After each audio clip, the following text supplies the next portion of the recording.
I stumble upon the 12 seals of the Holy One, but this damn system only lets me pick one to use. The rest are locked behind reputation points. I think it over and choose the horse seal. My first plan, use its healing power to become a legendary doctor in the modern world. A miracle healer in the city. Sounds perfect. But the more I think about it, the more wrong it feels. Flashing supernatural powers in the modern world? That's a death wish. Luckily, the system throws me a bone. It opens a gate straight to the ancient realm. An idea sparks in my mind. Why stay in the modern world with my hands tied? I'll go to the ancient era, play the part of a celestial immortal, and stack RP with divine power. Now that's a plan. I step through the gate without a second thought. When I open my eyes again, I'm standing in the deep mountains of the ancient realm. I pull out my binoculars and scan the area. A village sits nearby. Perfect. But I'm not walking down there like a fool. An immortal needs to carry himself like one. The mortals must come seeking me. That's what sets me apart. I crack open the dry ice canisters I packed in advance. Mist rolls across the mountain peaks, thick and ethereal. I hit the switch on the high-powered spotlight, and a blinding white beam shoots straight into the sky from the summit. Impossible to miss. Down below, in Bladefall Village, the village chief Aldrich wears a face full of grief. This was once a quiet, peaceful village, until the plague struck without warning over 10 days ago. Aldrich, you're the most learned man in the village. Please, think of something. Save my daughter Lily. Hunter Bram drops to his knees, sobbing and trembling. Beside him, his daughter Lily's skin has turned a sickly purple, drenched in cold sweat, barely clinging to life. There is no cure for the plague. Unless a true immortal descends, there is no hope. Just then, a beam of light blazes from the distant mountain, and everyone freezes. Aldrich, that's a divine omen. Aldrich looks up, eyes wide with shock. An immortal has truly appeared. Come, let's go see. Even the sick villagers struggle to their feet, leaning on each other as they head toward the mountain. Hurry, go beg the immortal to save us. At this, Aldrich calls out sharply, wait, that peak is at least 4 or 5 miles away. In your condition, how will you make it? And at night, wild beasts roam these mountains. It's far too dangerous. Wait until dawn, when it's safer. The villagers hesitate, but Bram shoots to his feet. Aldrich, by the time dawn comes, the immortal will be gone. Lily and the others can't wait. I'm a hunter. I know these mountain paths. I'll go first and find a way up. I will bring the immortal down to save this village. Aldrich is deeply worried, but has no better option. He nods reluctantly. Be careful. Don't worry, I won't let everyone down. Bram grabs his chopper, lights a torch, and charges into the mountains. Meanwhile, I'm watching through my binoculars, tracking every move the villagers make below. I can't keep the grin off my face. The fish has taken the bait. I find a flat stretch of ground and strike an aloof, otherworldly pose. Meanwhile, Bram runs to the foot of the mountain, torch in hand, gasping for breath. But at that very moment, a sharp, piercing howl cuts through the night. Over a dozen wolves burst out from the trees. But I wait, and no one comes up the mountain. A knot forms in my chest. Did something go wrong? I grab my drone uneasy and send it flying down the slope. The footage makes my stomach drop. Bram is surrounded halfway up the mountain, wolves circling him from every direction. He has nowhere to run. Chopper gripped tight, despair written all over his face. This is bad. If this man dies out here in the mountains, my whole plan falls apart. His torch has already been knocked out. Claw marks score his skin. Staring down the closing wolves, all he feels is guilt. Lily, Pa has failed you. I couldn't bring the immortal. Just as he steels himself for a last stand, a deafening crack splits the night. The wolf leader's head explodes, and the pack recoils in terror, falling back on all sides. What? Is this divine power? A second later, a white-robed figure steps through the mist, gripping a strange iron lance. Wretched beasts, you dare make trouble on my grounds. The wolves are shaken but haven't fully retreated. Still hesitating, still sizing me up. Without hesitation, I raise the lance again. Another crack, another red line, a wolf drops where it stands. The pack breaks completely, scattering into the dark. Bram stares, utterly convinced, and falls to his knees. Thank you, Holy One, for saving my life. Before the words are out of his mouth, the sickness hits him again. He collapses on the spot. Never mind, let me heal you first. I raise my hand. The ghostly image of the horse seal flickers in my eyes, and a violet glow pulses from my fingertips, flowing into him. Bram feels a wave of warmth spread through every inch of his body. The claw wounds seal shut, and every trace of the plague vanishes. He presses his head to the ground again and again. Holy One, your power is beyond this world. I am eternally grateful. I'm delighted inside, but my face stays cold. Mortal, what brings you to this mountain in the dead of night? Holy One, we are villagers from Bladefall Village below. The plague has struck us down. Countless have died. Please have mercy. Save our village. I let a slight frown cross my face, feigning detachment. Immortals and mortals walk different paths. It is not my place to meddle in mortal affairs. Holy One, these are innocent people. Please show your mercy and save them. I decide I've drawn it out long enough. I reach into my robe and produce a silver white pill. This is a plague cure pill, refined by my own power. Dissolve it in water and have every villager drink from it. It will purge the plague. Holy One, I will follow your instructions to the letter, without fail. As he turns to head back down, I speak. Wait, Holy One, do you have further instructions? I nearly forgot. In all the excitement of playing Immortal, I haven't gathered any intel on this world yet. I keep my tone cool and distant. I have been in seclusion for many years, removed from worldly affairs. What reign era is this, and which royal house rules the land? Holy One, I am just a rough man of the mountains. I know nothing of court affairs. All I know is that the realm is ruled by the House of Zhao. The House of Zhao. That tells me roughly where I've landed. I keep my expression still. No matter. It was merely a passing question. Bram quickly adds, our village chief Aldrich is well read and knows much of the world. I'll send him up to pay his respects once I'm back. Also, Holy One, I wish to carve a tablet in your honor when I return, to worship and offer tribute day and night, in gratitude for saving my life. What name does the Holy One go by? Something stirs in me. If I'm building a reputation in this world, I need a name that commands respect. The 12 seals draw their power from one of the 8 demon lords, the Holy Lord. So why not take that title myself? The thought settles instantly. I lift my gaze. I am Kale the Holy Lord. Now go. Do not waste time. Bram scrambles to his feet and runs back down the mountain, cradling the elixir with both hands. I watch his figure disappear into the dark, the corner of my mouth curling upward. Back in Bladefall village, the villagers are watching the mountain with desperate eyes. Then, hurried footsteps in the distance. Bram emerges from the darkness. I saw the Immortal. This is the elixir he gave us. Dissolve it in water and drink, and it will drive out the plague. Aldrich steps forward. Are you certain it was a true Immortal, and not some mountain spirit in disguise? Aldrich, the Immortal wiped out a wolf pack with a single gesture, and healed my wounds and the plague on the spot. I swear, it's true. Bram pulls open his shirt. Not a single mark remains. Aldrich examines him, and all doubt vanishes. If the Immortal has truly appeared, then we follow his word. He takes a large basin of water and drops the plague cure pill in. Form a line, 1 bowl each. Do not take more than your share. The moment people drink the blessed water, they feel light as air, every pain dissolving at once. Within a single hour, every villager in Bladefall is cured. A roar of jubilation erupts through the village. That blessed water is a miracle. Bram, what is the Immortal's name? We need to know so we can properly give our thanks and offerings. The Immortal calls himself the Holy Lord. His name is Kale, and he has asked the village chief to go up the mountain and meet him. Then since the Immortal has summoned me, I will go in person. The next morning arrives quickly. I wake up and check the system panel out of habit. The numbers make me stop cold. Player Kale has unlocked the horse seal. Progress to the next seal 100%. Full? Already? That can't be right. Bladefall village is small. The RP should be nowhere near full. I reach out mentally to the system. What's going on? Reputation points are not fixed. They are calculated based on the depth of mortal belief, the intensity of gratitude, and the scale of impact. No wonder the RP surged so fast. The people of Bladefall lived through the despair of the plague, then were saved by my elixir and divine power.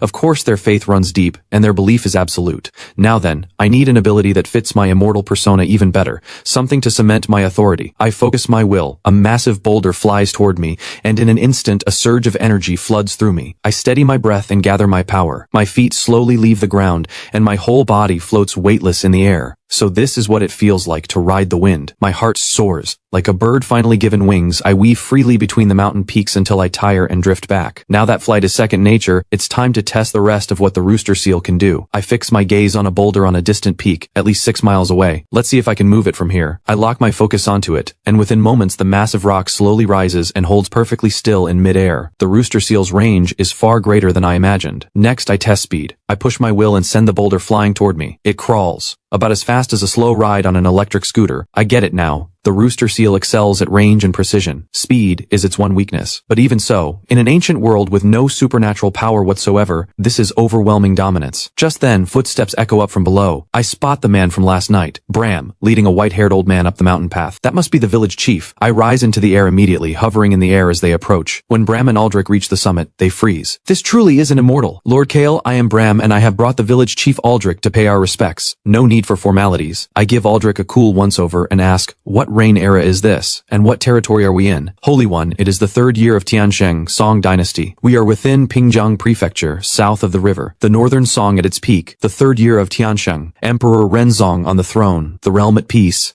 Since my last time walking among mortals, how many years have passed between the Han Dynasty and this Song? Aldrich is stunned, and answers quickly. The Han ended over 1,000 years ago. The world has changed beyond recognition. To think that you closed your eyes and woke 1,000 years later. Does the Holy One return to our world with a purpose? I merely follow the flow of heaven's will and wander as I please. Lord Kale, if you have no pressing matters, then please visit our village. Bram presses forward eagerly. You saved our village yesterday, and for that we are forever in your debt. Please honor us with your presence at Bladefall village and allow us to show our gratitude. I'm about to decline, but then it hits me. I'm in the ancient world now. No need to hide anymore. I might as well go down, see the lay of this ancient land, and spread my name while I'm at it. Very well, since you have invited me so earnestly, I shall accompany you. I give a slight flick of my fingers. The rooster seal's power surges surging through me at once. Bram and Aldrich feel themselves go light, and both lift off the ground. What is happening? Holy One, we're flying. Do not be alarmed. I am simply using my divine power to carry you, sparing you the long trek down the mountain. 10 minutes later, back in Bladefall village below. Everyone look, 3 great birds in the sky. Good heavens, that's Bram and the village chief. Are they flying? The villagers spin around and drop to their knees, crying out as one. Thank you, Lord Kale, for saving our lives. Rise, everyone, there is no need for that. Aldrich gets to his feet and calls out, today is a day of great joy for Bladefall village. Every household bring out your finest food. We feast in the Holy One's honor. The villagers all cheer in agreement, rushing home to prepare. Before long tables fill the village entrance, laden with home-brewed village wine, smoked meats, and fresh vegetables. After eating and drinking my fill, I rise to head back to the mountain. Holy One, please wait. We have all talked it over, and the whole village is willing to pool our timber and build a residence for you here in the village. Please stay with us. Why are you so set on keeping me here? Holy One, though these are prosperous times, the borders of Pingjiang Prefecture are choked with poisonous miasma, the plague running rampant. 7 or 8 surrounding villages have already been wiped out. We humbly beg you to stay and watch over us. I have a fondness for this village's simple ways, but an immortal must keep an air of mystery. Living among mortals too long dulls that aura entirely. I smile and say, those who walk the immortal path must dwell in nature, attuned to heaven and earth. I cannot linger in a village, but I will establish my mountain sanctum on Azure Dragon Mountain. If any urgent matter arises, come find me there.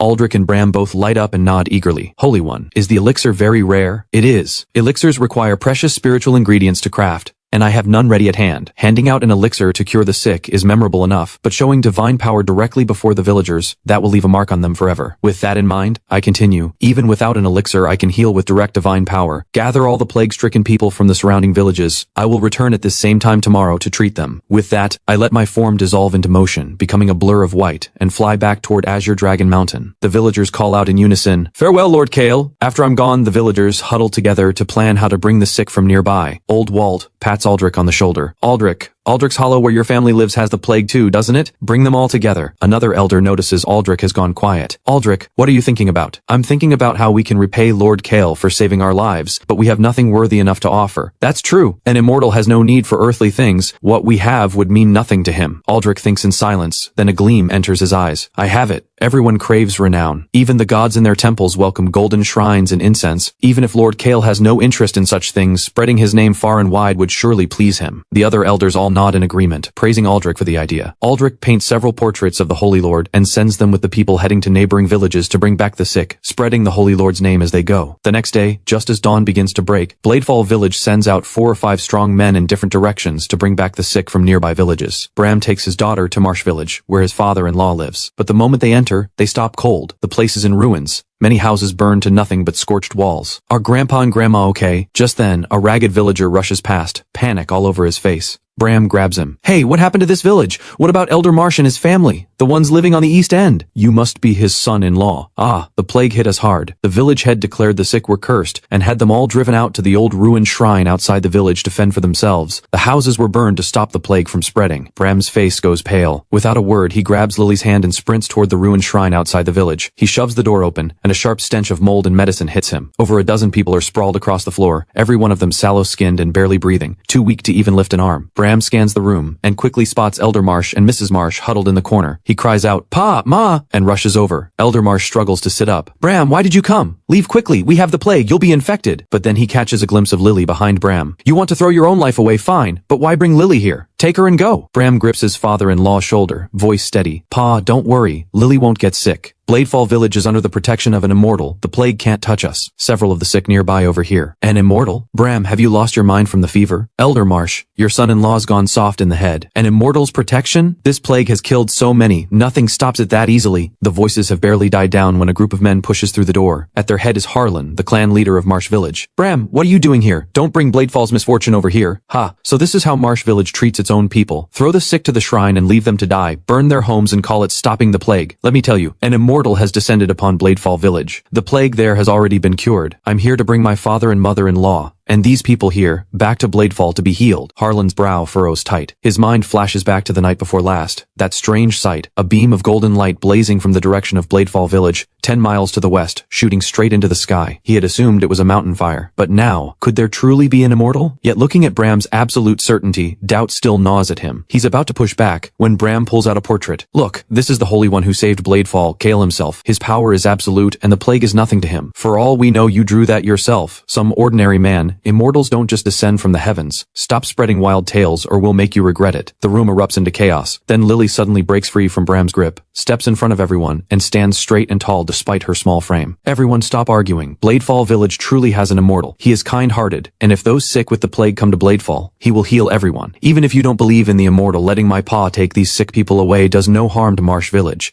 It only means fewer people to spread the sickness. Harlan falls silent. He looks down at the dying villagers on the floor, and his voice finally softens. Bram, for your daughter's sake, I'll trust you this once, but if anything goes wrong, you answer to me. And so Bram helps Elder Marsh to his feet, and leads over a dozen sick villagers on the road back to Bladefall. Harlan watches the group disappear in the distance, then mutters to himself, I can't just stay here. I have to follow and see for myself. If there truly is an immortal in Bladefall, I cannot miss this chance. Half an hour later, at the entrance of Bladefall Village, Aldrich stands waiting with a group of villagers. When Bram returns leading the group, Aldrich moves to meet them. Bram, did everything go smoothly? No trouble along the way? All went well. Everyone is here. Now we wait for Lord Kale. Another hour passes, and the groups return one by one with the sick from surrounding villages. In total, over 30 patients have gathered. Lord Kale, in his boundless compassion, shows mercy to all living people. Today he will heal every one of you stricken by the plague. Meanwhile, I'm still asleep on the mountain when a sharp alarm jolts me awake. I almost forgot. I'm supposed to heal the villagers today. I pull myself together quickly, take to the air, and look down to see the open ground at the village entrance packed with kneeling villagers. Are they praying? This is a bit much. I can't hold back a laugh, but since everyone is taking this so seriously, I can't let them down. Below, Aldrich calls out loudly, Lord Kale descends! At his words, a clear, ringing tone of steel fills the air, and a jade-white sword descends from the sky, driving firmly into the center of the open ground, golden light drifting around its blade. Then a figure drifts slowly down from above, robes white as snow, bearing an air that belongs to no earthly world. Every inch, a true immortal. The people of Bladefall burst into tears of awe and joy, bowing again and again. Lord Kale! The people from the other villages are struck absolutely speechless, eyes going wide, one single thought filling every mind. A true immortal exists. No need for formalities. I have come today to heal those afflicted by the plague. Lord Kale, these are the plagues stricken from the nearby villages. Please save them. Those who had been yellow-faced and barely breathing suddenly feel a wave of warmth wash over them, the sickness dissolving at a stunning pace, their strength returning all at once. My divine power envelops them all, and the sickness melts away. A god, a true god walks among us. When the last light fades, every villager in the crowd drops to their knees. Thank you, Lord Kale, for saving our lives. Everyone rise, there is no need. Just then, Aldrich steps forward quickly. Lord Kale, I must confess something and ask your forgiveness. Yesterday I took it upon myself to paint portraits of you and had the villagers carry them to spread word of your deeds in the surrounding areas. I hope you will forgive my presumption. Hearing this, something stirs in me. This is exactly what I want. Spreading my name serves my plan perfectly, but I keep my expression calm. It is of no matter. Your intent was to save lives. I do not blame you. Aldrich visibly relaxes. Lord Kale, please extend your protection to Marsh Village as well. We wish to build a temple in your honor and offer tribute. We humbly ask for your blessing. Harlan steps forward. Aldrich, how did you get here? I couldn't stay away. I followed quietly, and to my amazement I have truly met Lord Kale. Aldrich glances at him, a flicker of irritation inside, but this is not the moment to say it. He lets it go. Your devotion is well received, but the temple need not be grand. Do only what your means allow. Do not burden the people. Lord Kale, rest assured we will honor your words and never place undue burden on the people. I nod and open the system panel. Player Kale has unlocked the horse seal and the rooster seal. Progress to the next seal, 86%. I feel a quiet surge of satisfaction. Once the villagers return home and spread the word about today, the progress should fill up. The only question is which seal to choose next. The next morning, a small alley in Bladefall Village sees the appearance of a plainly dressed old man, and that's me, transformed using the monkey seal. That's right, last night the progress hit 100%, and I chose the monkey seal. It doesn't just transform people and objects into animals, it can also make me look exactly like someone else. I wander through the village at leisure, and soon come upon an old hall bearing a wooden sign, Clear Creek School. Through the window, Aldrich stands before a group of children, teaching from the three-character classic. As I suspected, Aldrich is no ordinary man. No wonder he commands such deep respect in Bladefall. During the break, once the children run out to play, I push open the door and step inside, and ask with a smile, Aldrich, you put such care into teaching these children to read and write. Is it in hopes they'll one day pass the imperial exams and enter the court? You look unfamiliar to me. Must be from out of town. I teach these children to read for one reason, so they can grow to understand right and wrong, to tell right from wrong. Even if they never become officials, a life built on knowledge. still beats a life bent over farmland. Something in me grows to respect Aldrich even more. A man of genuine vision and conscience. Once the children are dismissed and head home, Aldrich warmly invites me in as a guest. But the moment we step inside, he spins around and drops to his knees. I greet you, Lord Kale. I'm caught off guard. That fast? I shouldn't have been seen through so easily. Oh? How did you recognize me? Lord Kale, the face may be different, but the bearing, the manner of speaking, these belong to no ordinary elder. Furthermore, it has been only 3 days since Lord Kale arrived. The plague in Pingjiang is not yet over, and outsiders rarely dare move about freely, and no stranger would come to Blade Falls School without reason. I have heard it said that immortals can take any form at will, so I dared to guess you were Lord Kale himself. Since I've been seen through, I dropped the disguise. A slight flicker of divine power, and my true appearance returns. Since you've seen through me, I won't hide it. I came down the mountain this time simply to observe how mortals live. I pause, and an idea forms in my mind. I raise my hand and turn a stray cat nearby into a pure white pixiu. I was also looking for a treat for my mount. It feeds on gold and silver, but gold and silver are mortal currency, and asking for tribute feels improper. Aldrich stares at the strikingly lifelike pixiu, and bows at once. Lord Kale, your divine power is beyond words. This old man has truly had his eyes open today. He thinks for a moment, then looks up. Lord Kale, I have a suggestion that may help you gather gold and silver. Oh? Tell me. At the foot of Azure Dragon Mountain, there is a band of outlaws. Their leader goes by Grizzly. They have held Bear's Den for many years, raiding and plundering the surrounding villages. They have amassed considerable gold and silver. These men are ruthless and cruel, killing and harming innocent people, yet the authorities have done nothing. I have heard in private that Grizzly has ties to the county magistrate. The stolen wealth is split with Magistrate Wei, and any show of suppression from the authorities is pure performance. Is that so? Then lead the way. Not long after, we arrive at a village near Bear's Den, Stonebreak Village. The place is utterly desolate. Every door and shutter is sealed shut, and the few villagers who peek out snap back inside the moment they spot us. Aldrich slows to a stop and lets out a long breath. Stonebreak has suffered more than any other village from these outlaws. The people here have been robbed so many times any sound sends them hiding. They don't dare go outside. Why don't they just leave? Lord Kale, everywhere you turn there are heavy taxes and endless levies. People are displaced all over, and even if they left, there is no guarantee of finding somewhere better, and many of them have lived here their whole lives. They cannot bear to leave their home soil. I don't belong to this era, yet I can still feel the weight of helplessness and sorrow in those words, and anger rises in me. In a world like this, common people suffering, corrupt officials running free, bandits terrorizing the land, I have the power to act. I won't stand by and do nothing. Just then, a low, muffled sobbing reaches my ears. A powerfully built man is curled against a wall, hands pressed over his head, shoulders shaking without stop. I walk over and speak quietly. Hey, why are you in such pain? Are you an official sent by the court? Please save us. Please avenge my wife and children. I am no government official, just a passerby. But if you want revenge, I can help you. But those outlaws, there are so many of them, armed with blades and spears. I'm just one man. I'm no match for them. Just a few days ago, they raided the village and killed my wife and children. Let's go. I've barely taken a few steps when urgent footsteps pound behind me, and the man runs to catch up. I'm coming with you. Even if it kills me, I will avenge my wife and children. My name is Rex. I know Bear's Den, every path, every corner. I can help you. Rex, the one standing before you is Lord Kale himself, a true immortal descended from heaven, come to deliver the people from suffering. He will help you get your revenge. Rex stares, thrown off completely. His eyes find mine, full of doubt. I say nothing. I simply raise my hand and let the seal's divine power wash over Rex. Every wound on his body seals shut in an instant. Do you believe me now? Rex feels the lightness flood through him and drops to his knees with a heavy thud. Lord Kale, I beg you, avenge my wife and children. I will serve you for the rest of my life. Get up. I will let you take that revenge with your own hands. The three of us continue forward, and half an hour later we stand before the gates of Bear's Den. The gates are shut tight, and the wall is lined with sneering outlaws armed with bows and blades. At the front stands their leader, Grizzly. His one good eye goes wide as he breaks into a mocking laugh. Just 3 of you, coming to Bear's Den to die? You must be tired of living. Grizzly, you heartless animal. You slaughter innocent people, raid helpless villages. Today is the day you die. I let out a cold laugh and turn to Rex. Go. Go avenge your family first. I extend my hand and pour the monkey seal's power directly into Rex. His body warps and twists, and with a deafening roar, a massive and terrifying tiger stands where Rex once was. Rex looks down at his own claws, filled with excitement and awe. This is power. This is the power of revenge. At the same time, I release the pixiu, transformed from that stray cat, and say calmly, go. Join the hunt. The tiger charges into the outlaws first. One sweep of the claws sends several men screaming to the ground, blood soaking the earth. The outlaws, seeing this, hack and stab at the tiger with their blades and spears. But the horse seal's regeneration keeps the tiger completely unharmed. Even when struck, any wound seals shut in an instant. The pixiu leaps and weaves through the air, blades clanging off it harmlessly. The outlaws are terror-stricken, stumbling back in every direction. Grizzly forces himself to stay calm, swinging his broadsword and bellowing, "Don't be afraid. They're just two beasts. Kill them. 100 silver pieces to whoever takes them down." But the words are barely out of his mouth when the Pixiu pounces, and one swipe of its claw sends Grizzly flying crashing into the gates of Bear's Den. He doesn't get up. The outlaws see their leader fall and instantly fall apart, throwing down their weapons and scrambling to flee. But Rex and the Pixiu don't let up. Screams fill Bear's Den from end to end. The last few outlaws find themselves with nowhere to run and decide to go out fighting. "Kill that sorcerer, and we might survive." Arrows come flying at me, and I don't even bother to blink. Please. If the rooster seal couldn't stop a few arrows, I might as well find a wall to walk into. I raise my hand, and every arrow freezes mid-air, held by an invisible force. Shoot again. Keep shooting. I don't believe he can stop them all. The next second, Rex is already on top of them, claws slashing down. When the last outlaw falls, the divine power inside Rex fades completely and he returns to his human form. He drops to his knees before me. "Lord Kale, thank you. I have finally avenged my wife and children. Get up. They had it coming." The following day, just as dawn breaks, Finn sets out from the city with 4 constables, walking through the morning mist. Along the way, they pass through several villages, each one more desolate than the last, bodies in the open, and some villages with not a soul remaining. Finn's expression hardens. He pulls out a map and marks each ruined village with an X, his heart growing heavier with each one. This plague is far worse than he imagined. Victor and Leo, the 2 brothers, keep close behind Finn, probing at every opportunity, trying to learn the secret of the letter. Victor asks with practiced casualness, "Brother Finn, aside from investigating the plague and delivering the letter, did our superior give any other orders?" Finn hesitates for a moment. Thinking of his old friendship with Aldrich, he finally speaks. "There is one more thing. A Lord Sterling from the capital has a letter and invitation for Aldrich, to be delivered by hand." Victor feels a jolt inside, so it does involve their superior. He keeps his face still and presses on. "Who is this Lord Sterling? Aldrich is nothing but a retired villager. How would he have ties to someone powerful enough in the capital?" "Lord Sterling is a high official of the current court. He and Aldrich studied together years ago and share a deep bond. As for why he's sending word now, I have no idea." Leo quietly tugs at Victor's sleeve. "Victor, if a capital minister is involved, this could be. The group continues on, and about half an hour later the sound of drums and gongs erupts ahead, along with a roar of voices, utterly unlike the emptiness they've passed through. Everyone stops in surprise. Strange. Why would so many people gather out here in the middle of nowhere? Could this be a rebellion? A flicker of something crosses Victor's eyes as he looks to Finn. "Brother Finn, this is suspicious. Should we head back and report to Magistrate Way first?" "No need. Let's find out what's going on before we do anything. All of you, change into civilian clothes and blend into the crowd. Find out why they're gathered, and do not raise any alarm." The group quickly changes into the plain clothes they brought in advance and slips into the crowd. Before long, they have their answer. Today is the groundbreaking ceremony for the Holy Lord's Temple in Bladefall Village. Villagers from across the region have gathered on their own to help, all in gratitude for the Holy Lord curing the plague. The atmosphere is lively beyond all measure. The constables report their findings back to Finn, and his brow locks into a deep furrow. A Holy Lord? Curing the plague? This sounds exactly like a cult manipulating the people. I can't allow this. I have to put a stop to it before more people are deceived. Finn draws his constable's badge and charges into the crowd. "Constables of Yongzhou Prefecture, everyone disperse immediately. No unlawful gatherings." The drums and gongs cut off at once, and the noise collapses into silence. The villagers all turn, eyes sharp with wariness. Finn scans the crowd, and when he spots the white-haired elder, Aldrich, he goes still. Aldrich looks healthy and full of energy, with no trace of the plague. Aldrich spots Finn and shows no trace of alarm. In fact, he smiles warmly. "Officer Finn, it's been a long time. What brings you to Bladefall Village today? Don't tell me you came to show your support." "Aldrich, do you have any idea what you're doing here? This looks like inciting the people. A holy lord? Divine powers? These are nothing but tricks to deceive people. Disperse this crowd now, or don't blame me for what comes next." "Officer Finn, you misunderstand. This is no manipulation. When the plague ravaged us not long ago, it was Lord Kale who descended and used his divine power to heal every single person stricken by it. Everyone here came of their own free will to build this temple. This is no disturbance." Finn looks around, and sees that every villager present looks hale and strong, with none of the hollow, ravaged look of plague survivors. Doubt begins to stir in him. Could this so-called Holy Lord actually have the power to cure the plague? In that case, I will give you the benefit of the doubt, for now, but if I find any unlawful conduct, I will deal with it accordingly. Aldrich nods with a smile. "Officer Finn, have no worries. Everything here is open and above board. Everyone, the auspicious hour has come. Begin." At Aldrich's signal, the villagers spring into motion all at once, digging foundations, hauling bricks, raising wooden frames. The scene bursts back to life. At the edge of the crowd, Victor quietly slips a dark iron token to Leo. "Leo, make an excuse and slip away. Get to Bear's Den and find Grizzly. Tell him to bring his men and level Bladefall Village. Aldrich and Finn must both be eliminated." Leo nods, and using the noise of the crowd as cover, quietly slips away, riding hard toward Bear's Den. Meanwhile, Officer Finn, it has been many years. The day is fading. Why not stay the night in Bladefall with your men, and continue your investigation of the plague tomorrow? Finn is curious enough to want a closer look, and wants to see for himself whether the accounts of the plague are true. He gives a nod. "Then I'll take you up on your hospitality, Aldrich." On the way back into the village, Finn says, By the way, Aldrich, there is one more matter. The magistrate asked me to deliver this to you. When Aldrich sees the 4 characters on the cover, for Aldrich's eyes only, his expression flickers, something complicated passing through his eyes. He goes quiet, and without opening the envelope, lets out a quiet sigh and tucks it into his robe. Won't you open it, Aldrich? There's no rush. Better to read it slowly when the night is quiet than to hurry.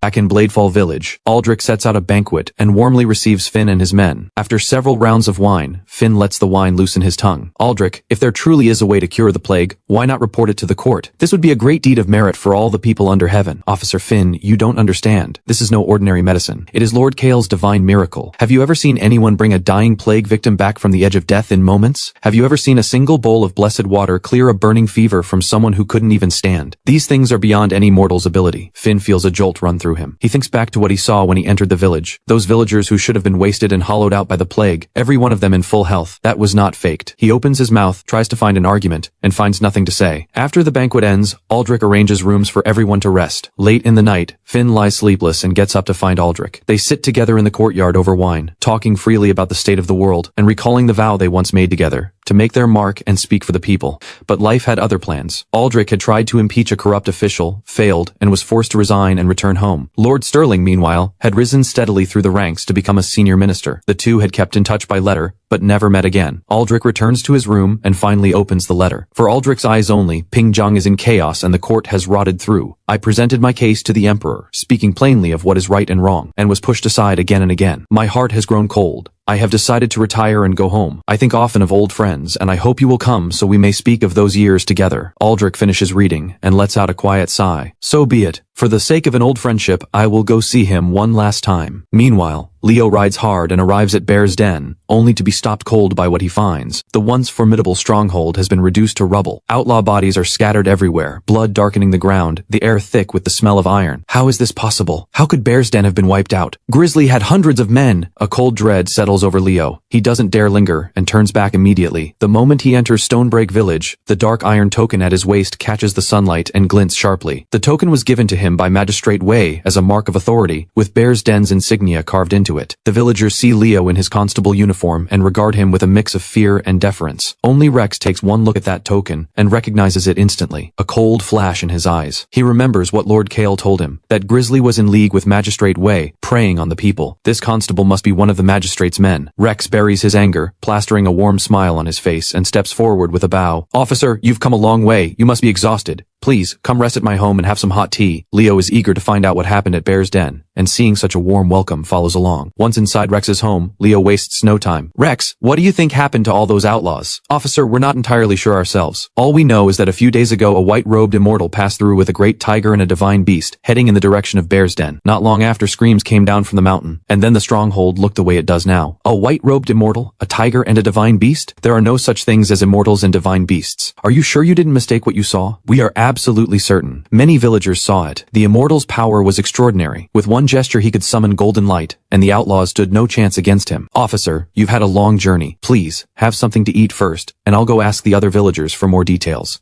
Fair enough. Rex turns and walks out the door, rounding up a few villagers at once. He drops his voice low. This has to be one of Magistrate Wei's spies here to sniff around. You lot figure out how to scare him off. I'll ride to Bladefall Village and warn Aldrich and the Holy Lord. Tell them Wei's men have shown up. This visitor means no good. The villagers nod in unison and scatter in different directions. Inside the house, Leo's unease grows by the second. He slips quietly into the backyard to look around, and catches a few villagers whispering. Bet he's one of that corrupt official's dogs, the kind that's gotten our people killed. Let's tie him up and break his legs. Yeah, make him pay in blood. Leo's soul nearly leaves his body. His face drains white. He spins and bolts for the village edge. Bear's Den is gone. The mission has already failed.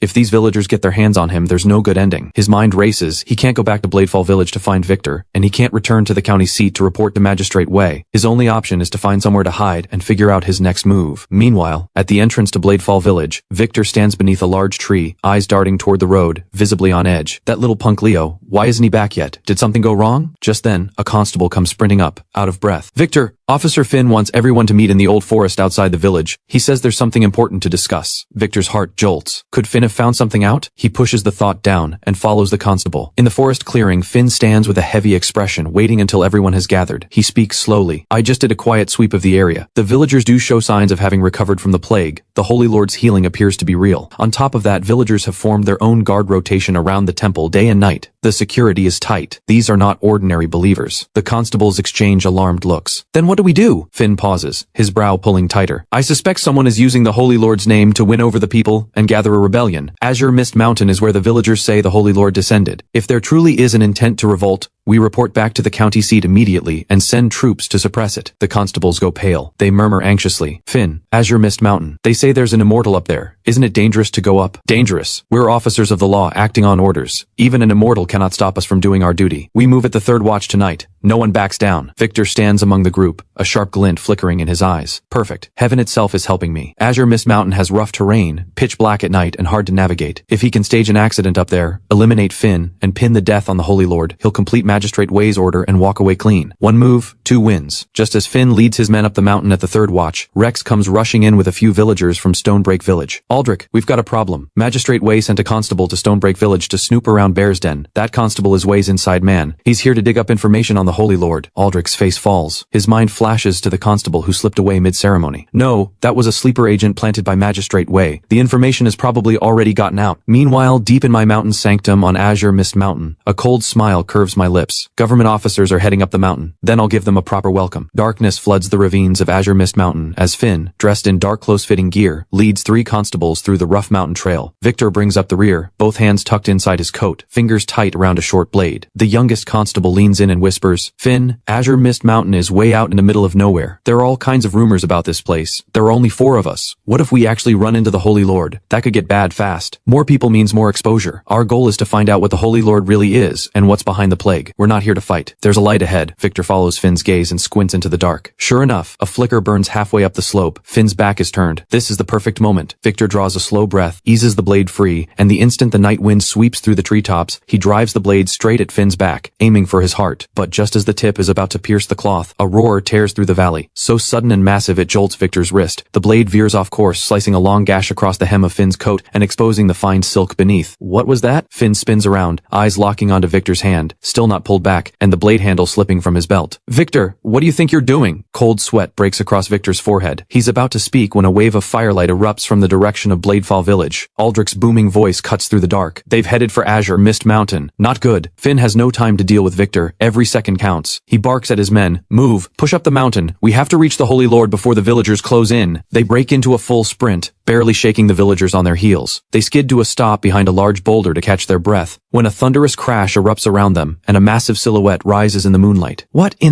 kind of creature is that? Could this actually be some kind of evil spirit? Finn's heart hammers in his chest. He has traveled every prefecture and county, and never once has he seen a beast like this. Doubt begins to crack through his certainty. The Pixiu lets out a savage shriek and charges straight at them. It moves like lightning, and in an instant, the man at the back is sent flying. Finn shouts and grabs the others, driving them toward a cave not far away. There's a cave! Get inside! They barely make it through when a massive boom shakes the entrance. The Pixiu's head slams into the cave mouth. Rocks scatter, the opening nearly sealed shut. At that razor-thin moment, a soft white glow floods the cave. Everyone looks up in shock. Dozens of glowing crystals are embedded in the ceiling, lighting the entire space. But what truly stops their hearts are the walls. Not plain carvings, but vivid, lifelike totems of mythic beasts. A coiling serpent, a snarling tiger, a scorpion coiled and ready to strike. Every single one radiating an eerie, overwhelming power. Meanwhile, the Pixiu has already forced half its body through the entrance. It's almost inside. Sweat beads on Finn's forehead as he yanks out the weapon at his side, takes aim at the Pixiu's right eye, and fires. A sharp crack, a burst of flame. The lead shot hits dead on. The Pixiu lets out a piercing shriek. Blood seeps from its eye. It staggers back. The constables rally. It's scared. Hold the entrance. But the relief doesn't last. Voices rise outside the cave. Aldrich leading dozens of villagers. Officer Finn, what are you all doing here? Before the words are even finished, a solemn and sweeping melody rises inside the cave, vast and thundering, like 10,000 soldiers charging into battle, carrying an invisible weight that presses down on every soul present. Finn's throat goes dry. Something deep inside him stirs, a reverence he cannot explain. This is devotion, pure, unforced devotion. Why? How? Every single person looks up at the same moment, and there, descending on a thread of light, a white-robed figure settles gently onto the Pixiu's back. The beast that was moments ago a raging monster is now calm as a house cat, lying obediently at my feet. I reach down and brush my fingers over the Pixiu's wounded eye. The power of the horse seal flows out as a thread of golden light, seeping slowly into the wound. The torn flesh seals itself before their eyes. Guests who have traveled far, what brings you here in the dead of night? Finn is struck to his core. He stares, barely breathing before he finally finds his voice. An immortal! There are real immortals in this world! He opens his mouth to explain himself, but Aldrich steps forward first. Holy Lord, this is Officer Finn, an old friend of mine. They meant no disrespect. They came only to investigate the plague. Please show them mercy. I am Finn, Chief Officer of Pingjiang Prefecture, sent by Magistrate Wei to investigate the plague in Bladefall Village. When I heard that the Holy Lord had appeared here and saw villagers gathering to build a temple, I feared a cult might be at work, and so I came up the mountain to investigate. I apologize for the intrusion.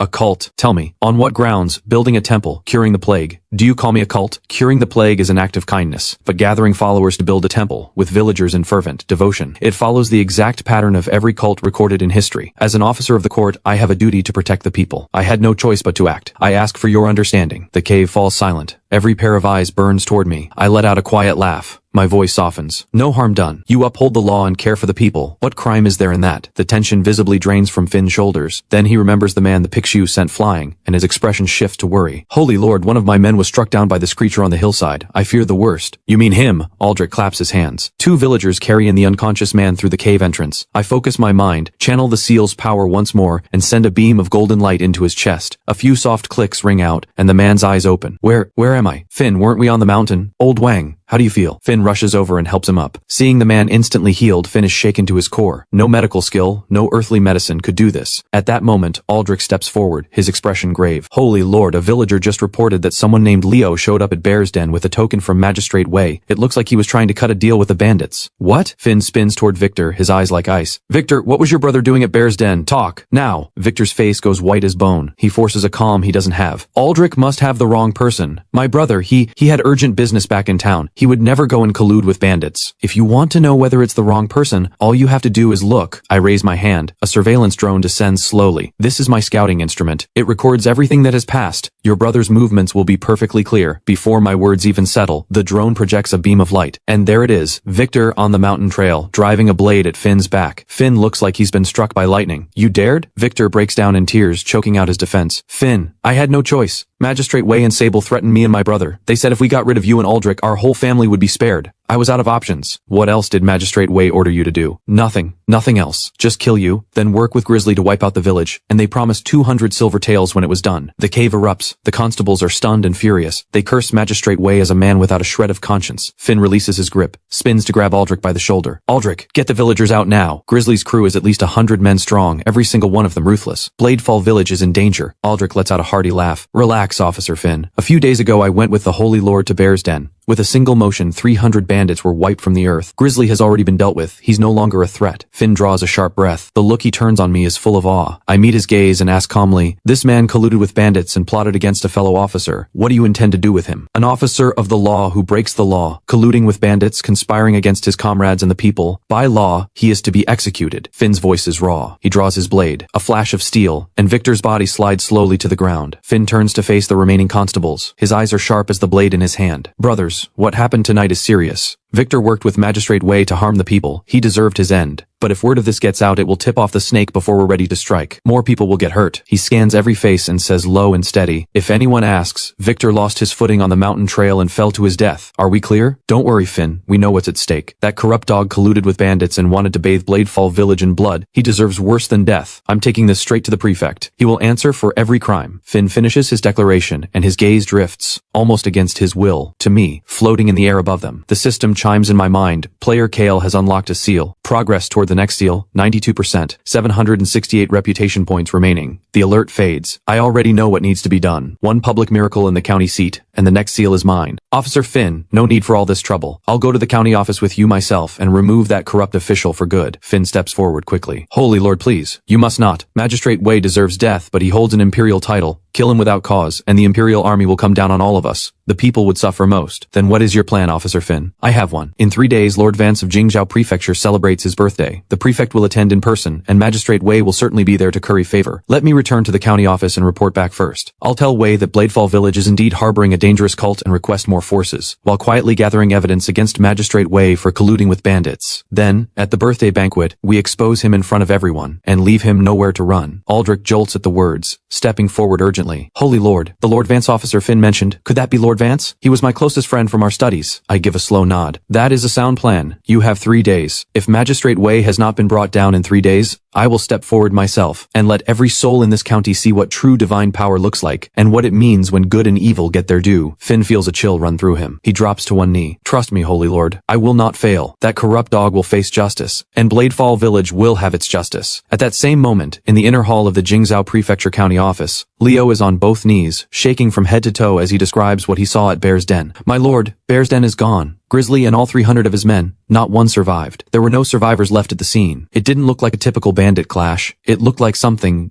unnatural wiped them out. Nonsense, they were nothing but a ragged mob. Think harder. Did you see anyone unusual out there? I would not dare hide anything, my lord. On my way down I heard villagers from Bladefall talking about a white-robed holy lord who descended onto Azure Mist Mountain, said to have powers beyond imagination, able to command wind and rain, cure the plague, and personally destroy Bear's Den. That man Aldrich has become one of the holy lord's followers, gathering people to build a temple, pulling the villagers in. A holy lord? Magistrate Wei's eyes narrow to slits. A cold cruelty flashes through them. Clever little Aldrich, resigned from office, came home to the countryside, and still can't keep quiet, using a cult to win over the people. Sable, what do you make of this? My lord, Aldrich has always been a man of principle. Years ago it was his accusations against you, exposing your ties to the bandits, that forced him to resign. Now he's using the holy lord's name to rally people. He's clearly after revenge. While his roots are still shallow, send private troops to hit Bladefall Village, cut the root before it grows, and frame Aldrich for treason. Even Lord Vance himself wouldn't be able to undo that. Exactly what I had in mind. Issue my orders. Have Knox gather the 300 men from the East Kiln, our best fighters. Across town, the streets are hollow and gray. The people look gaunt and hollow-eyed. The plague has left its mark. Lord Vance stands in plain clothes, watching the people line up for porridge, brow deeply furrowed. Beside him, his daughter Ren speaks softly. Pa, you've already retired. You don't have to carry all this anymore. The court will handle it. Lord Vance sighs. Ren, you don't understand. Aldrich and I studied together. I know the kind of man he is. Magistrate Wei is brutal and greedy. He backed the bandits in secret, stripped the people of everything they had. They have suffered long enough. Now Aldrich is gathering people around this holy lord, and if this holy lord truly can save them, I'll give everything I have left to help. The words barely leave his lips when the urgent sound of hooves fills the street. Finn rides in with several constables. The moment he spots Lord Vance, he jumps from his horse. Lord Vance, what are you doing out in the city? It's not safe here. Please return to your residence. Officer Finn looks like a man in a hurry. Something must have developed with the Bladefall situation. My lord, a word in private. This cannot be spoken of in the open. The two step into a private room at a nearby tea house. Finn pulls the window shut and tells Lord Vance everything from his night on Azure Mist Mountain. Absurd and immortal in this world. You can't honestly believe Aldrich hasn't just pulled the wool over your eyes? Finn gives a weary smile and pulls out a scrap of cloth streaked with golden light. My lord, if I hadn't seen it myself, I wouldn't believe it either. The power in this cloth, no street performer or illusionist could fake this. And the Holy Lord made a declaration, if Magistrate Wei is not brought to justice within 3 days, he will go to the county office himself and end Wei's life. That bold? Lord Vance's face tightens. Wei is brutal, but he holds an imperial post. Killing an official without a decree is a grave crime. I had hoped to use my birthday banquet to get the prefect involved, but he's been buried in matters of his own and has declined my invitation. Then what do we do? Magistrate Wei won't hesitate to move against Bladefall Village. Lord Vance closes his eyes in thought. When he opens them, something hard and resolved has settled in his gaze. Follow the original plan. Return to the county office and report in. Pretend to be on Wei's side. Gather the evidence in secret. On the day of the banquet, I will meet this holy lord face to face. If he truly has the power to save these people, I will help him bring down Magistrate Wei. If he is a fraud, I will expose him myself. After parting ways with Lord Vance, Finn leads his men back to the county office. In the main hall, Magistrate Wei sits behind his desk, eyes sweeping the room with a cold, calculating look. Officer Finn, what is the situation with Bladefall Village, and why hasn't Victor returned? My lord, there is indeed a dangerous cult operating in Bladefall Village. Aldrich has aligned with someone calling himself the Holy Lord, gathering followers to build a temple, stirring up the people. As for Victor, he lost his footing on the mountain trail and fell to his death. I've had him properly buried. Dex, Victor's fall. You saw it with your own eyes? Dex goes rigid. Cold sweat breaks across his forehead. He nods quickly. Yes, my lord. I saw it myself. The drop was bottomless. We only found a few bloody scraps of cloth. Magistrate Wei lets out a well-practiced sigh. Victor served faithfully, and this is how fate repays him. Allocate 100 silver taels for his family. Officer Finn, you've worked hard. Tomorrow, take your men to Bladefall Village under the guise of suppressing the cult. In truth, find out everything you can about the Holy Lord, and if the opportunity arises, eliminate him on the spot. Once Finn and the others are dismissed, Magistrate Wei's expression drops like a mask. That boy Finn must have made a deal with Aldrich. Victor was clearly killed by his hand. Sable, drag drag Dex in and break him until he tells us what really happened in Bladefall Village. That same afternoon, Dex is walking home alone when Sable's men snatch him off the street and drag him to a quiet compound on the west side of town. In the dim room inside, Magistrate Wei sits at the head of the table, cold-eyed. Dex, tell me the truth. How did Victor really die? And what exactly is the Holy Lord of Bladefall Village? Who is he? Dex shakes so hard he can barely stand. He has no tolerance for pain. Within moments, everything comes pouring out. Please, my lord, spare me. Victor was killed by Officer Finn because he was working with you to bring Grizzly in and slaughter Bladefall Village. And the Holy Lord, he's a real immortal. White robes, heals fatal wounds, commands monsters. Bear's Den was destroyed by his own hand, and he said he'd come to the county office in 3 days to kill you. Magistrate Wei and Sable exchange a glance. Both feel it. Unease. Cold and sharp. Sable scoffs. Master, this fool has clearly been fed some kind of mind-warping brew by the cult. Nothing but wild rambling. I know Grizzly's strength firsthand. Even caught in an ambush, there's no way his entire force gets wiped out. Better to take it seriously than to dismiss it. Mobilize 300 elite troops. We hit Bladefall Village tonight. Silence hangs over the room. Wei is quiet for a moment, then speaks. Actually, let him go. Dex nearly collapses with relief. He scrambles for the door, and a fist yanks him back by the collar. Hold on. Sable pulls a coin pouch from his sleeve and presses it into Dex's hand. You know what to say and what to keep to yourself? Dex trembles, clutching the pouch, nodding again and again, not letting out a breath until he hears the gate shut behind him. He hurries away. Better to take it seriously than to dismiss it. As he says the words, Magistrate Wei walks toward the inner chamber and pulls out a brass key, tossing it to Sable. Go to the abandoned East Kiln, bring out the armor and the firearms, and get Nox. Master, those are our last 300 elite soldiers. If something goes wrong, there is no if something goes wrong. If there really is something unnatural out there, then let these peasants see what real power looks like. And if there isn't, we clean out Bladefall Village and cut out the problem at the root. My lord, 300 elite troops ready and standing by, awaiting your order. Bladefall Village, no one is to be spared. Man, woman, child, not one. If you meet resistance, especially if you see a white-robed holy lord, cut him down on the spot. If you encounter any strange creature, use the firearms. If anything happens that defies explanation, fall back immediately. I want information, not pointless casualties. If you cannot retreat, release a carrier pigeon at once. As you command. The hoofbeats fade into the distance. Sable ventures carefully. Master, deploying private troops like this, if the prefect finds out. Magistrate Wei says nothing. He simply stares at the distant ridgeline. You're coming to kill me in 3 days? Then come. Real immortal or not, let's find out whether your magic is faster than a lead shot. Night falls. Bladefall Village is still. Aldrich is walking the perimeter with the villagers when a shout cuts through the dark. Aldrich, trouble! There are riders coming, closing fast, at least 300 of them, and they're headed straight for us. Calm down. The Holy Lord already knew Magistrate Wei would do something desperate like this. He's waiting at the ancestral hall. Everyone looks where Aldrich points, and there I am, leaning against the doorframe of the hall, perfectly calm, as though the danger bearing down on them is barely worth noticing. Magistrate Wei is a paranoid man. He would rather kill 1,000 innocents than let one threat escape. Tonight, let him see that there is always a power beyond his own. Moments later, 300 soldiers in black armor press toward the village entrance. At the front, Nox reins in his horse and bellows. Bladefall Village has harbored a demon and conspired against the crown. By order of Magistrate Wei, massacre them all. The riders surge forward like a tide, but my expression doesn't shift by so much as a flicker. 300 men, and they look like ants to me. I raise my hand, and an invisible force slams down over the entire field. The lead riders, horses and all, crash into a wall that isn't there. What's happening? We can't move! The soldiers scream in panic, only to find their horses frozen in place, not a single muscle able to move. Nox's face goes pale with fury. Loose arrows! Open fire with the guns! The next second, a storm of arrows and gunfire tears toward me. But every arrow and every bullet, within 3 yards of where I stand, hits an invisible barrier and drops to the ground. I lift my hands slowly. The seal's power gathers behind my eyes, a flash of light, and I say simply, yours to keep. Every arrow, every bullet. They reverse direction at once, flying back faster than they came. The front line of riders is torn apart in an instant. Screams tear through the night. It's a monster. This thing is not human. A soldier breaks, screaming, turning to run. You came. You don't get to leave. I snap my fingers. The earth splits open. Rocks tumble, and the fleeing soldiers fall into the cracks, swallowed by the earth in seconds. Nox's legs give out beneath him. He falls to his knees, weeping. Immortal, please, I beg you, spare me. I have information. I raise one eyebrow, move in a blink, and land in front of Nox. Then talk. Nox struggles to breathe, his voice breaking apart. Magistrate Wei. He has powerful backing in the capital. I narrow my eyes. I ease my hold on him just slightly. Keep going. But in the very next instant, Nox makes a sudden desperate move. Not to end his own life, but to use every last ounce of strength to flip open the cage on his saddle. A snow-white carrier pigeon bursts free. A flicker of relief crosses Nox's eyes. His lips pull into a twisted smile. My lord will know. The words are still in the air. I raise my hand, and the pigeon, barely 10 yards out, freezes mid-flight. Then it crumbles to ash. I let out a quiet sigh. Stubborn to the last, I raise my hand and smooth the cracked earth back into place. Every body body, every trace of blood gone in an instant, as if the battle never happened. Aldrich is the first to drop to his knees. The villagers follow one after another. Holy Lord, your power is beyond all things. At that very moment, the system panel appears before my eyes. Player Kale has unlocked the horse seal, the rooster seal, and the monkey seal. Progress toward the next seal 100%. I speak inwardly. System, claim the dog seal. A force unlike anything I have ever felt surges through every inch of me. Congratulations, player, you have obtained the dog seal ability. Eternal life. The holder will never age, and is immune to all forms of lethal harm. Back at the county office, Magistrate Wei stands rigid at the window, barely holding himself together. Half an hour passes. Still no word, nothing from Knox. The dread building in his chest is becoming unbearable. 300 elite soldiers and not a single sound. Can the Holy Lord actually be a real immortal? If the Holy Lord wiped out 300 elite troops, he can kill us without breaking a sweat. Magistrate Wei lets out a hollow laugh. Run? Where would I even go? Years of bleeding these people dry, crushing anyone in my way. Even if I ran to the ends of the earth, justice would still catch up. Then what do we do? Wei's gaze goes distant, drifting somewhere far back in time. He speaks quietly. Sable, do you know? I was a different man when I was young. A man who believed in something. 30 years ago, I had just passed the Imperial exams and was posted here. When I first arrived, I cut taxes. I paid out of my own pocket to repair bridges and roads. Sable stares at him, unable to reconcile this man with the brutal tyrant he has always known. Do you know how the people repaid me? Wei snaps his eyes open, something vicious flashing through them. They called me a hypocrite, said I must have had an angle. Some even started rumors that I was skimming the relief grain, lining my own pockets. Even then I told myself they had been misled by others with an agenda. Then another year passed. A great drought hit. The entire county was left with nothing to harvest. I opened the granaries. I fed the people, but they didn't thank me. They said the food wasn't enough. The porridge was too thin, the silver too little. They gathered in a mob and stormed the county office, smashed my altar table, ransacked my belongings, and burned my home to the ground. I got on my knees and begged them to stop. They just laughed, and they spat at me. Corrupt dog, you had it coming. From that day on, I understood. People don't know gratitude. Show them kindness, and they will turn around and bite you. So why keep pretending to be honorable? Being the villain, at least, means living on your own terms. If they don't deserve mercy, then I'll show them what real fear looks like. Go, bring every barrel of gunpowder up from the cellar. Release every last patient from the southern plague quarter. Send assassins in to spread the plague among them. The Holy Lord can cure disease, can he? Then let's see him save an entire city. On the day of Lord Vance's birthday banquet, I'll set off the gunpowder and drag every last soul down with me. Sable's face goes white. Master, you want to blow them all up? The prefect will be there too. He is an imperial official. Kill me? Fine, I'll give him that chance. But I want every person alive to see that not even an immortal can save those people. At that same moment, the gate to Finn's home rattles with a knock. He opens it and finds Leo standing there. Finn, my brother, is he already dead? Finn doesn't flinch. Yes, he says, low and steady. I killed him myself. Leo's entire body shakes. His hand goes to the blade at his hip. Finn says immediately, if you want revenge, let's take this somewhere else. There are children inside.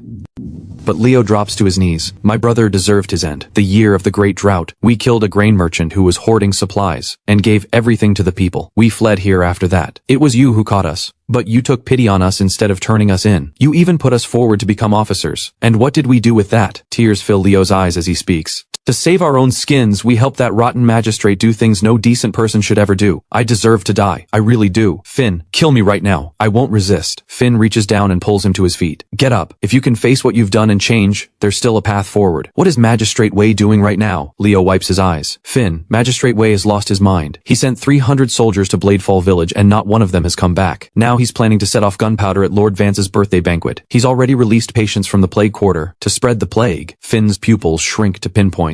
He's on his feet instantly. This is bad. We have to warn Lord Vance and the Holy Lord. Now. The next morning, rumors sweep through the city. People are saying the Holy Lord is about to appear and save them all. Finn patrols the streets with a small escort, breaking up the gathering crowds while keeping sharp eyes on everything around him. Before long, he spots Lord Vance in plain clothes. The two find a quiet corner and speak quickly. Both agree. Magistrate Wei has gone completely off the edge. They decide on the spot to head straight to Vance's residence and lock down every vulnerability in Wei's insane plan. The words are barely out when a servant rushes in. My lord, someone from the county office is here. Magistrate Wei is paying a personal visit. He's waiting outside the gate right now. Finn's hand goes straight to the blade at his side. That corrupt snake is not here with good intentions. We should take him down while he's still off balance, before he has a chance to set anything in motion. Lord Vance raises a hand to stop him. His eyes are steady and cold. No, he still wears the title of an imperial official. Move too fast and we tip off the snake before the trap is ready. We'd be handing his scheme the opening it needs. Step back. Act as though you never saw me. Let me find out what he's really after. Once Finn slips away quietly, Lord Vance straightens his robe. His expression sharpens into something hawk-like, and he strides toward the reception hall. Let's see what tricks this cornered dog has left. Inside the hall, Magistrate Wei is a changed man. None of his usual arrogance, no air of authority. He sits in the guest seat like a humble junior, calmly sipping tea. The moment Lord Vance enters, Wei rises immediately, his face pulling into a practiced smile. Lord Vance, I apologize for showing up unannounced. Please forgive the intrusion. Lord Vance takes his seat at the head of the room without missing a beat, turning the teacup slowly in his hands. Magistrate Wei, you are a busy man. Coming here in person today, I doubt this is purely a social call. Say what you came to say. Magistrate Wei lets out a long sigh, his face arranging itself into an expression of deep worry. I'll be honest with you, my lord. I came today because of the rumors spreading through the city. This so-called holy lord. The plague has not been fully contained. The people are frightened, and the rumors keep growing. I have exhausted every option I have, and yet I cannot seem to restore calm. I am completely out of ideas, and so I've come to ask for your wisdom. How do we steady this situation and reassure the people? The words are earnest and measured. Anyone who didn't know better would take him for a dedicated and upright official who genuinely cared about the people. Lord Vance glances up at him, voice unhurried. Magistrate Wei, governing this land and keeping the people at peace is your job. I retired long ago and no longer involve myself in affairs of the court. It would hardly be my place to step in. You flatter me with your modesty, Lord Vance. Magistrate Wei laughs deferentially. Your reputation carries more weight than any title. Your name alone commands the people's trust. All you have to do is appear, and the city will steady itself. I already have a plan. At noon today, I will personally oversee the situation at the gate of your residence, verify the rumors, assess the crowd. Officer Finn and his men will maintain order. Whether this so-called holy lord turns out to be a genuine immortal or a dangerous fraud, with both you and I present, the people will have someone to look to, and no small-time schemer will be able to stir them up. At this point, his tone shifts. His eyes fix on Lord Vance with a look that goes very deep. This matter is too serious to leave to chance. It needs you there in person. I do hope you'll honor us with your presence. The words sound like a request. They are a threat. Wei wants Lord Vance locked into the plan. The most important piece, a hostage and a sacrifice all in one. Lord Vance sees through every word of it, and his face gives away nothing. Today is my birthday banquet. I will naturally be right here at my residence. You have nothing to worry about, Magistrate Wei. I will be there when the time comes. Wei gets what he came for. Satisfied, he exchanges a few more pleasantries and takes his leave. Lord Vance watches him go, and the teacup in his hand stops cold. Behind those aged eyes, something sharp and lethal flickers. This magistrate will not leave this day alive. At the same time, deep inside my mountain sanctum on Azure Mist Mountain, Aldrich reports everything through the communicator. Holy Lord, this is bad. Magistrate Wei has completely lost it. He's released patients from the southern plague quarter on his own,